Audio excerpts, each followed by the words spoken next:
婆婆和我同时落水，老公毫不犹豫地下水先救起了婆婆，最后体力不支的老公和不会游泳的婆婆在岸上眼睁睁地看我溺水而亡。事后，他们二人匆匆把我的尸体带到医院取出心脏捐赠。原来老公的初恋得了心脏病，急需换心脏。我的死是老公为了救他初恋，联合婆婆设计了一场预谋。1个月之后，老公把初恋娶进门，而我的骨灰队随手埋在路边。在睁眼，我回到了落水的那一天。这次手握剧本，我决定先下手为强，打他们一个猝不及防，谁也别想好过。娜娜，快和我到河边找金戒指去！婆婆声音在耳边响起，我恍惚地看着婆婆的脸，看我没有动作，婆婆不悦地皱起眉，提高音量道：走啊，别发呆了。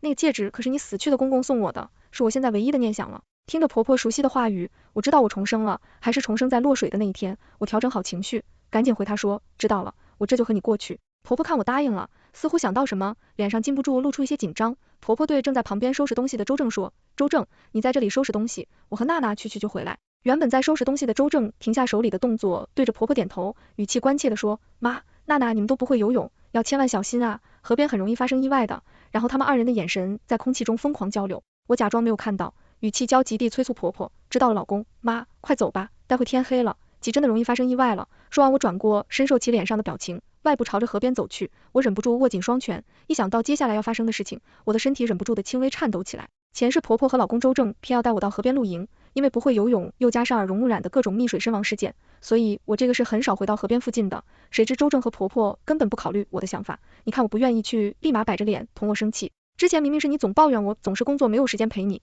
今天我好不容易特意休息一天带你出去玩，你倒不情愿了。李娜娜你这人真的很矛盾，婆婆也跟着数落我，一天天的就你事多，就你矫情，当初周正真是瞎眼才会娶你，最后实在不想把关系闹僵的，我只能无奈同意。一开始露营什么问题也没有，直到露营结束要收拾东西回家的时候，婆婆突然说她刚才在河边洗手的时候不小心把公公送她的戒指弄掉了，偏要让我同她一起去河边找找。我本能拒绝，我在这里收拾东西，让周正陪你去，把这些都是力气活，你又没有力气，还是同我过去找戒指吧。婆婆硬是没有同意，态度坚决的一定要我陪她去。老公在一旁不耐烦的也催促我赶紧过去河边找戒指，实在没有办法的，我只能陪着婆婆来到河边。谁知婆婆趁我低头找戒指不注意的时候，竟推我下河，然后自己也跟着跳下河，营造出我和她是意外落的水，不会游泳的，我们只能在水里不停的挣扎呼救，救命，救命，周正，周正，救我！不远处的周正听到我和婆婆的呼救声后，赶到河边，他毫不犹豫地下水，把婆婆先去上岸。回到岸上，周正一边喘着气，一边焦急地对海在河里挣扎动说：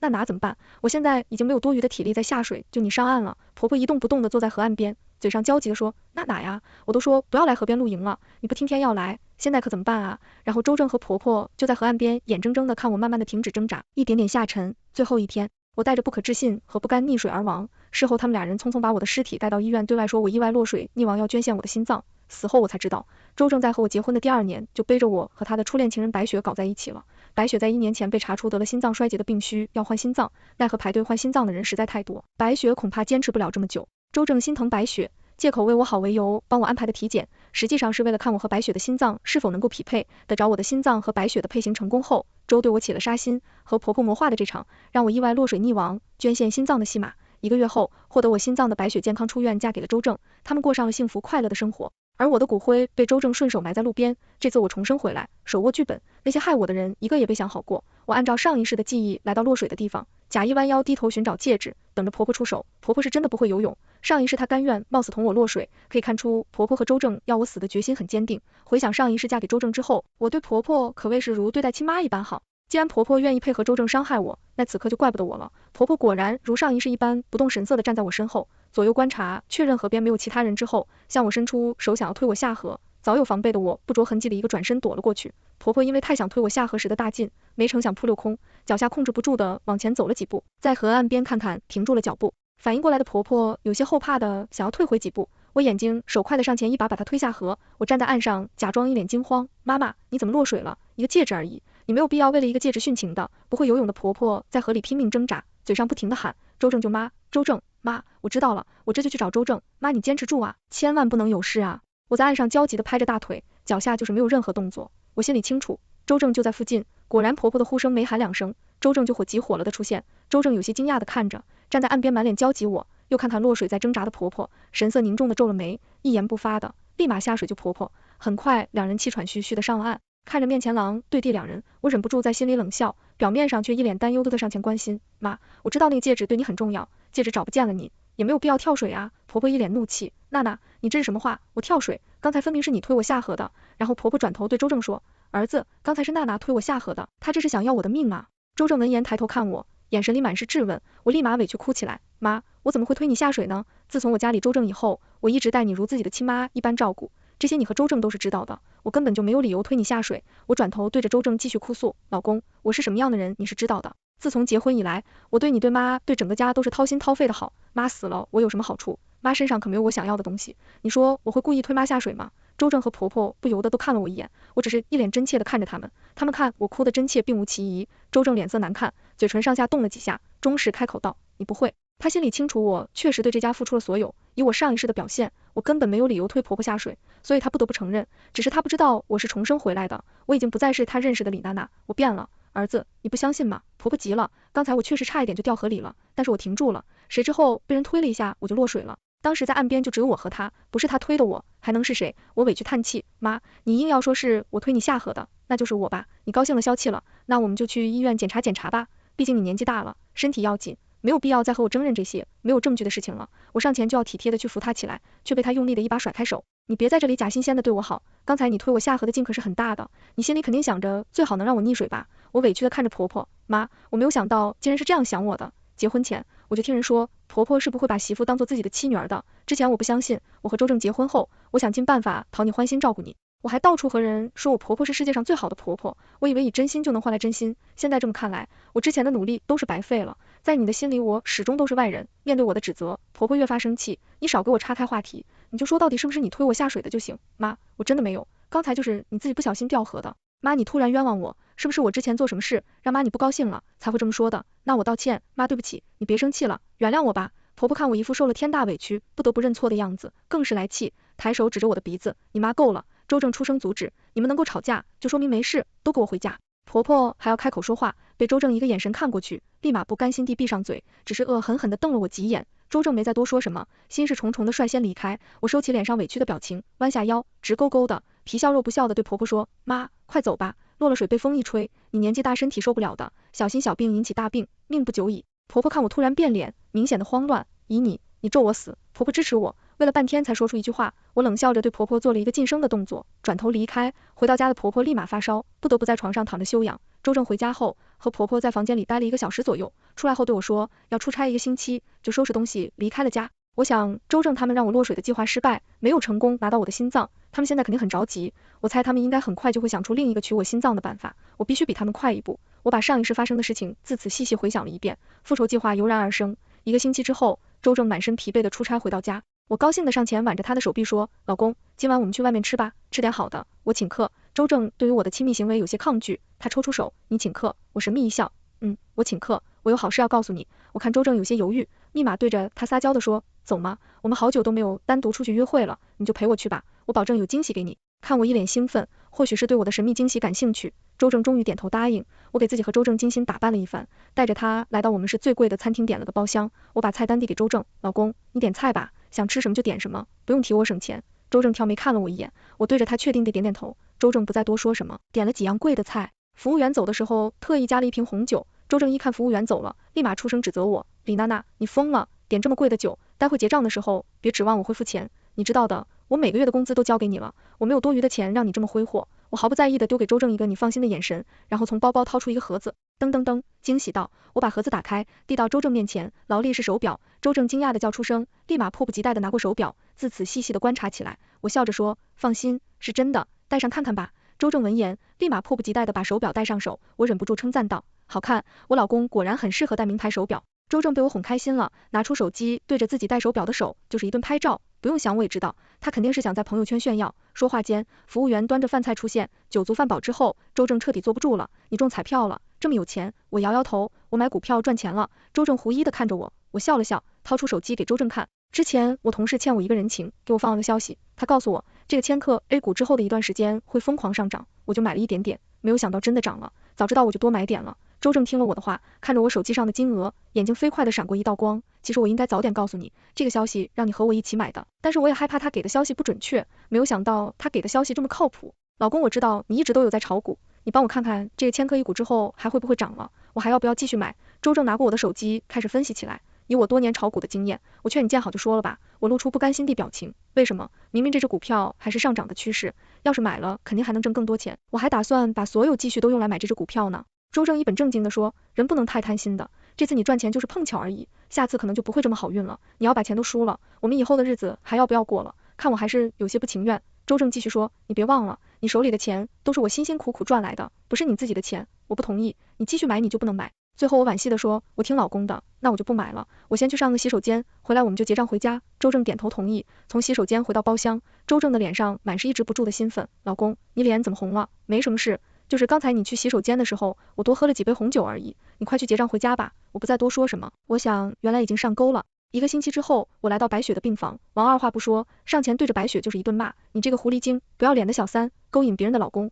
看我不打死你。白雪对于我的突然出现满是惊讶，连忙拿出手机，我知道他肯定是在给周正发信息，我没有阻拦他，只是继续骂着。周围病友家属看我情绪激动，害怕我对白雪动手，纷纷上前拦住我，有话好好说，他是病人，不要动手，这里是医院，也冷静一点。我被众人拦在白雪的床尾处，我生气的一手叉腰，一手指着白雪的鼻子继续骂，一副泼妇的架势，你们拦我做什么？他抢我老公，我还不能教训他了。众人不可思议的看着白雪，白雪脸色苍白，楚楚可怜的坐在床上，没有说一句话。你说话呀，有胆勾引我老公，没胆承认。众人看我生气凌人的样子，又看白雪楚楚可怜，你们之间是不是有什么误会啊？误会？我老公和我结婚1年，就背着我和这个女人搞在一起，他现在生病了，我老公为了照顾他，3天2头以出差为借口不回家，现在我老公还用我什么吃碱，用什么下来的钱给他治病，你们给我评评理啊！我掐着自己的大腿，疼得眼里簌簌的流，周围的人开始窃窃私语起来，难道他真的勾引别人老公当小三？人家老婆都找到医院来了，看来是真的了，真看不出来，平时温温柔柔的样子，竟然是小三。众人的议论纷纷落入白雪的耳朵，她看着四周指责她的人，她竟然笑了，自己管不住自己的老公，是你没有本事，既然你满足不了你老公，那就怪不得别人。白雪的话让周围围观的人纷纷发出抽泣声，一改往日病房里温柔的样貌，白雪牙尖嘴里的继续回对着我，李娜娜，周正现在爱的人是我，不被爱的人才是小三。狐狸终于露出尾巴了，周围的人开始对着白雪支持点点，更多的人用怜悯的眼神看着我。白雪不耐烦地对着围观的人大吼，看什么看，这么爱看热闹，怎么不去警察局看啊？白雪的骂声刚停下，周正和婆婆就出现在病房里，白雪立马收集表情，委屈地缩在病床上。周正一看白雪受尽委屈的样子，立马上前动手给我一巴掌，嘴上狠狠地骂着，好好的日子你是不想过了是吗？婆婆立马来到，坐在病床上扭着白雪，恶狠狠地看着我，白雪是病人，你怎么敢欺负她？我捂着被打的脸不可置信地看着周正，周正，我是你老婆，你竟然为了白雪那个小三打我。周正冷着脸，厉声说，打你怎么了？白雪要是有什么事，我要你的命都可以。伯伯在旁边附和道，就是，你该不会傻傻的以为我们周正还爱你吧？要不是看你还有一点用，我们周正早就和你离婚了，我还有一点用。周正，你今天给我把话说清楚了，我还有什么用？让你委屈的和我在一起，不能和我离婚。我不服气的上前，对着周正一声高贵一声的质问，你说啊，我还有什么用？周正生气的用力把我推开，你闹够了没有？我重重的摔在地上，婆婆对我质问周正的声音弄烦了，忍不住从病床上站起来，对着倒在地上了我开口道，还不是因为你的心脏，妈，阿姨。周正和白雪同时出声制止婆婆，婆婆后知后觉，发现自己差点把事情说出来，原本嚣张的气焰一下没了，只能心虚的低下头坐回白雪身边。我从地上站起来，周正，他白雪就是一个快死的人了，你为什么爱他不爱我？周正也生气了，你和白雪没法比，白雪是我这辈子最爱的女人，为了她我可以做任何事情，我们白雪好好的，你死了我们白雪也不会有事的。白雪满脸感动，阿震，我的脸上满是绝望和崩溃，我不好过，你们也别想好过。说完，我朝白雪扑了过去。周正和婆婆为了护住白雪，两人开始对我动手。周正和白雪的表现已经引得围观人的不满，看我不是周正和婆婆的对手，纷纷上前劝架。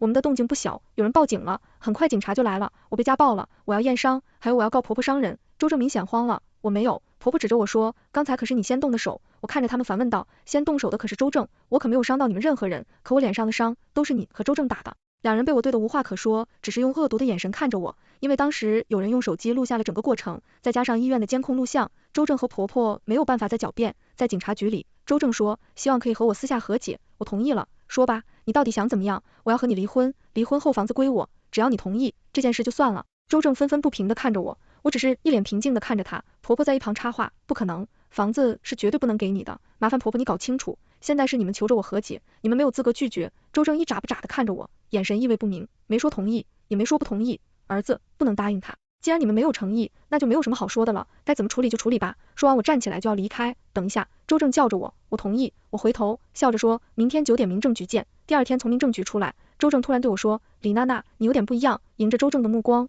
我反问，哦，怎么不一样？周正笑了，我以为你和我离婚之后会很伤心难过，更会纠缠我，但是我觉得你现在很高兴，不过我劝你也别高兴得太早，你以为你拿房子就赚了？实话和你说吧，我现在炒股赚了很多钱，那个房子我根本看不上。说到这我还得感谢你，要不是你之前让我看到那只千科 A 股，我还赚不到比这房子还多的钱呢。我故作惊讶的反问，你买了我千科 A 股？对呀，那只股票确实厉害，我买了之后就一直涨，我现在的钱多到你想不到。看着周正嚣张的表情，我生气的说，你骗我，你让我不要买，然后自己却背着我去买它赚钱，我是你的妻子，你就这么见不得我好？对于我的表现，周正似乎很满意，我迟早要和你离婚，我为什么要让你赚到钱不好日子？我又不傻，你骗我！我愤怒的握紧拳头，别怪我没有提醒你，房子可要小心保护好，别再被人骗走了，毕竟你除了那个房子，什么都没有了。哈哈，看着周正离开的背影，我也笑了。只不过1个星期的时间，周正就已经不把我们的学区房放在眼里，可见他的股票肯定炒得很大，看来现在万事俱备，只欠东风了。害怕周正因为白雪突然失去了我这个心脏，